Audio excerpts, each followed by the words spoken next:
tomto videu si ukážeme opravu jedného z troch PS2 Slim. Každý mal nejakú inšiu chybu a toto je v podstate druhé a no, bude mať zlý konektor. Čo zistím, v podstate tu teraz akurát testujem, vôbec žiadna odozva neukázala žiadne znaky života. Takže bolo jasné, že treba zistiť, či ide power alebo nejde do nepower. Rozoberanie je klasické, dole šrobiky pod plastovými západkami, tie stačí len dať preč a hneď šrobiky pod nimi sú. Tu už som zistil, že nejaké podozrenie na ten konektor, že sa tak hýba viac než by mal. Znovu testujem, nič, vôbec žiadna odozva. Takže pokračujem v rozoberaní ďalej.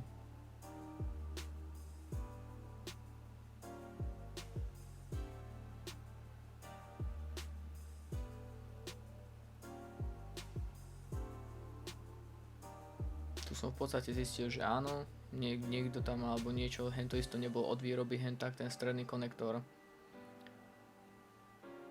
Takže niekto sa tam už snažil dostať alebo teda nejako kvázi opravovať a sa to len nahriať chcel alebo niečo, ale v skutočnosti to bolo celé zlomené. Tá cestička jedna bola zlomená tak. Treba rozobrať spodok, aby sa vlastne dal povoliť, ešte na vrchu sú nejaké šrobiky. Najprv treba dať oko preč, tam potom treba dať opatrne, lebo oko je vlastne tým flexovým káblom prilepené ku tomu plechu, ku tomu chladeniu, takže aby sa nepretrhol náhodou alebo nevytrhol nejaký konektor napríklad na oku.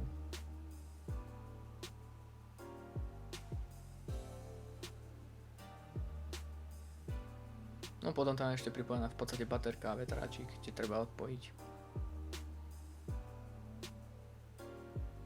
Teraz vetráčik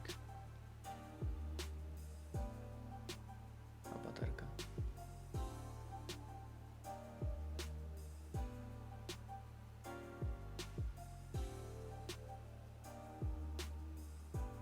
A tu už sa v podstate pozerám a zistím, že áno, že je tam niečo zle s konektorom, takže tam bude problém.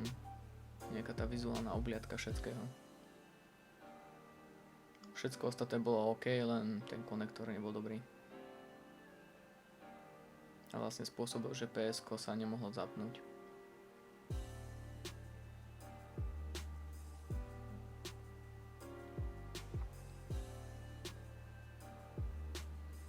Tak prišiel čas na premeranie. V podstate PS2 normálne zapojíme. Vyťahneme merák. Zvolíme správne rozsah a premeráme, či nám to teče za konektor alebo len pred konektor.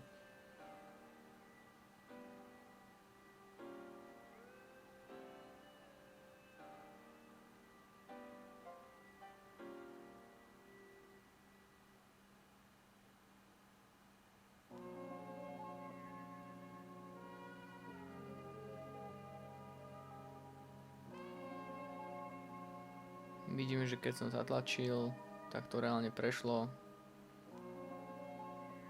Takže donútra ide. Ale už ďalej nepôjde, ako si ďalej ukážeme.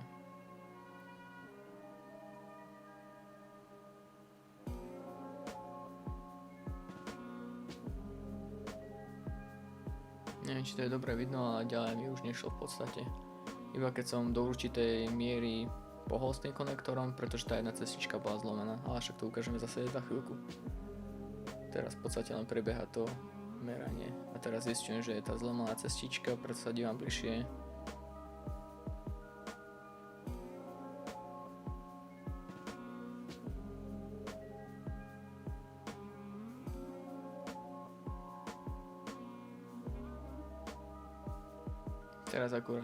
Teraz to je presne vidieť, že s tým hýbem a tam sa mi v podstate hýbala celá cestička, ktorá bola ulomená. Presne hen takým hýbaním sa to môže stať. Alebo niekto vstúpil na to, možno niekto zatlačil silnejšie a časom sa to proste ulomilo a preto vlastne nešla vôbec zapnúť. To je tá cestička, tá jedna hlavná, nie tá zem, ktorá je na bokoch, ale tá stredná. Hej, presne tá, ktorú ukazujem. tak hneď tam za tým spojom cínovým bola v podstate zlomená.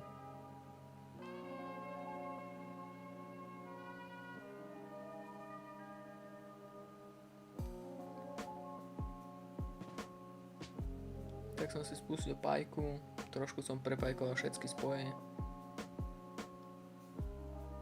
Len tak zbežne, aby sa nepovedalo.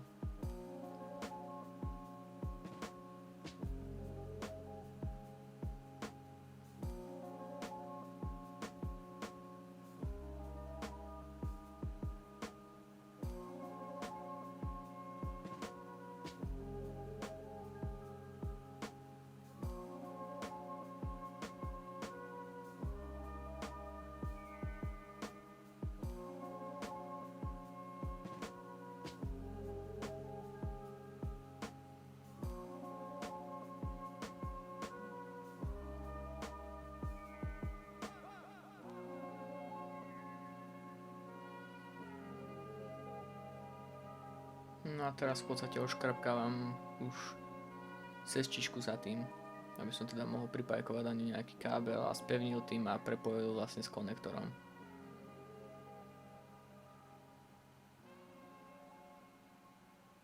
Netreba nejakú veľkú časť, niekedy sa to rieši aj takým tým lepidlom sekundovým alebo takým tým fialovým. Nemal som ho nejako pri sebe, takže som čisto len očistil cestičku, aby sa dalo na ne pripajkovať, dal som kúsok kábliku, čo bude vidno za chvíľku. Teraz to asi tam nie je moc dobre vidno, ale čistím v podstate tak bezpečne, aby som nejako nepoškodil okolité veci a zase nejako neprerezal moc.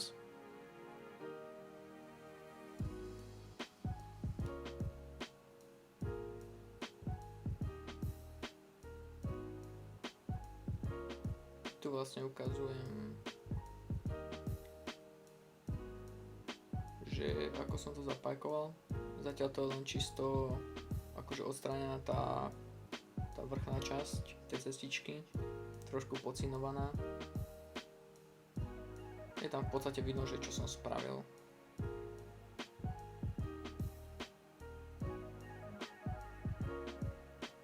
Sice nie moc kvalitne, ale ten základ tam je vidno.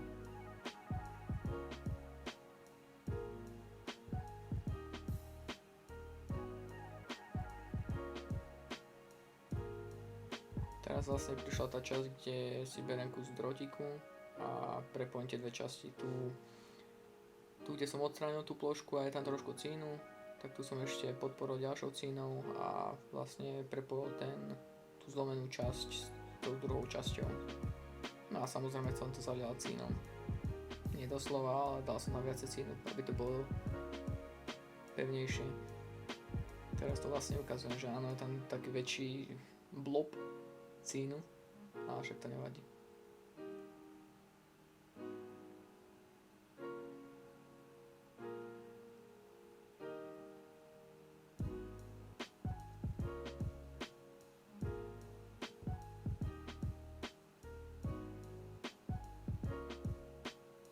No a teraz to v podstate už iba otestovať. Zapol som si ten predný panel, kde je tá ledka, ktorá ukazuje, že či je to zapnuté alebo nie. Zapol som si elektriku. No a vidíme, že hneď sa to zasvietilo bez nejakých problémov. Takže oprava úspešná.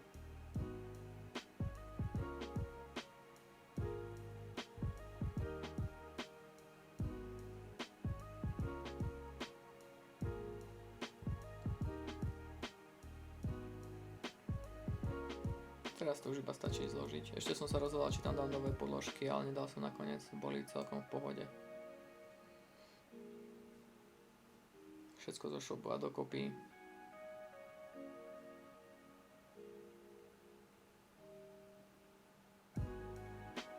Potom sa treba trafiť do tej cestičky, kde bolo nalepené ten flex na to oko, aby bolo presne, lebo však ono sa hýbe hore-dole, tak aby náhodou sa zle nenalepilo a neotrhlo. To je ďalšia skúška. Tiež bolo funkčné, dokonca už prečítalo aj CDčko. A teraz už iba hlavné kryty. Zložím, zatlačím. všetko sedí, no a potom to ešte raz odskúšam, či teda všetko to sedí.